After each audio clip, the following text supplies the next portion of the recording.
advances many just causes that protect the religious rights of our members. We champion pluralism and have repeatedly taken legal action to assure that Satanists receive the same treatment as members of other faiths. Our ability to practice our beliefs has been aided by the enactment of the Religious Freedom Restoration Act. This law generally prohibits the government from interfering with a person's free exercise of religion, which includes the performance of religious rituals. The Satanic Temple's rituals adhere to our tenets, which value science and assert bodily autonomy.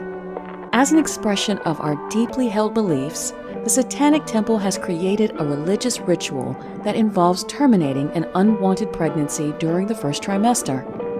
The religious abortion ritual involves the recitation of our third and fifth tenets, along with a personal affirmation during the abortion procedure. The ritual provides spiritual comfort and affirms bodily autonomy and self-worth. The Satanic Temple proudly announces to all of its followers that within the states that have enacted the Religious Freedom Restoration Act, religiously performed abortions are exempt from legal requirements that are not medically necessary. These include waiting periods, being forced to listen to the fetal heartbeat, forced burial or cremation of fetal remains, required reading materials, compulsory counseling, medically unnecessary sonograms, and the requirement that practitioners withhold certain medical information. The Satanic Temple will do all it can to assure that states protect the religious rights of our members to attain first trimester abortions on demand. Thyself is thy master. Hail Satan.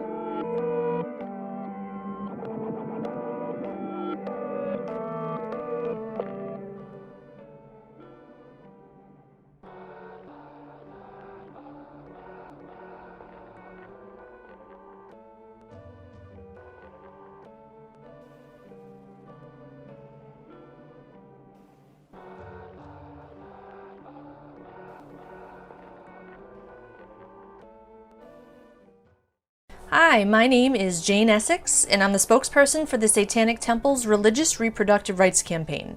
I'll address some questions here for clarity. First question: how do existing regulations interfere with your satanic abortion ritual?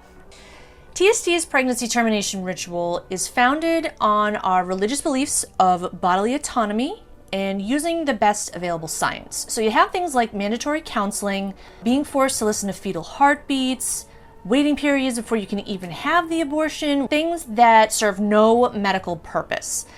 All these obstacles violate deeply held beliefs, and this disrupts the practice of our ritual. So we're objecting to the regulations that are not actually necessary for the abortion and do not offer better outcomes.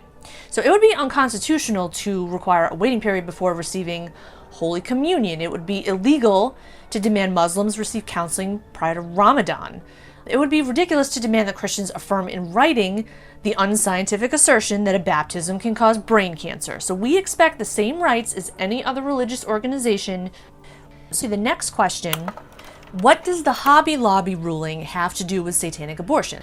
Hobby Lobby successfully argued that they didn't have to provide contraception in their health insurance packages to female employees, even though it was mandated in the Affordable Care Act. They claimed that that violated their religious beliefs as a Christian organization. So they successfully argued that their refusal to abide by this requirement was protected by the Religious Freedom Restoration Act, or as I call it, RFRA. So TST's religious abortion ritual is also protected by RFRA under the same legal precedent. So Hobby Lobby affirmed that it is unlawful for the government to put a burden on free exercise of religion without a compelling reason. So we're arguing that same claim under that precedent. The next question: how will Satanists request religious exemptions for abortions? When the patient goes into the clinic, our members who want to terminate their pregnancy and who want to perform the ritual will have a letter that we have prepared for them that explains the ritual to the medical staff and requests this exemption from those obligations that are an undue burden to their religious practices. Just to be clear, we're not claiming that all abortions are satanic, and we're not claiming that all Satanists who get pregnant should have or are required to have an abortion. This is strictly for Satanists who have chosen to have an abortion and who want to participate in this abortion ritual. Our next question, will the abortion ritual interfere with a doctor's ability to perform the procedure? In a word, no. Our ritual puts absolutely no significant obligation on the medical staff. The act of reciting the third and fifth tenets and the personal affirmation while looking at one's reflection is not going to interfere with a medical or surgical procedure. The intent of the full ritual is to empower and to allow the patient to feel confident in their choice. So moving on to the next question, do you expect the clinics will honor your requests? Now, we understand that clinics are going to be hesitant to grant these exceptions. The clinic staff will probably be concerned because there are regulations, even though the law and the judiciary have made it clear that religious rights prevail in these situations. So they would be violating the law if they don't comply with our request. The next question, what will TST do if a member is denied their religious exemptions?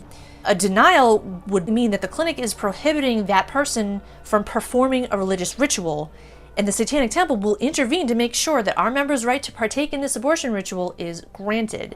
So if necessary, we'll take legal action to help the patient in filing a complaint for declaratory judgment, a permanent injunction, as well as an emergency preliminary injunction. The next question, can anyone practice the religious abortion ritual and expect clinics to honor their requests? Not every abortion is satanic. The ritual is meant just for people who identify with the Satanic Temple's religious beliefs and for people who are sincerely interested in our religious practices. Abortions performed as a part of the Satanic Temple's abortion ritual are satanic, and that's what makes them exempt from these unnecessary and undue burden regulations. Finally, how do the Satanic Temple tenets release patients from the obligation to comply with state mandates on abortion? The Satanic Temple's third tenet says, one's body is inviolable and subject to one's own will alone. Our fifth tenet says, beliefs should conform to one's best scientific understanding of the world, and one should take care never to distort scientific facts to fit one's beliefs. Any state-mandated violation of the third and fifth tenets compromises the abortion ritual by forcing the Satanists to violate their deeply held beliefs, which goes against the Hobby Lobby decision. So medically unnecessary requirement violates our religious practices. Thank you so much for all of your questions. I hope I was able to provide more detail for the ritual. For more information about satanic abortions, you can visit thesatanictemple.com.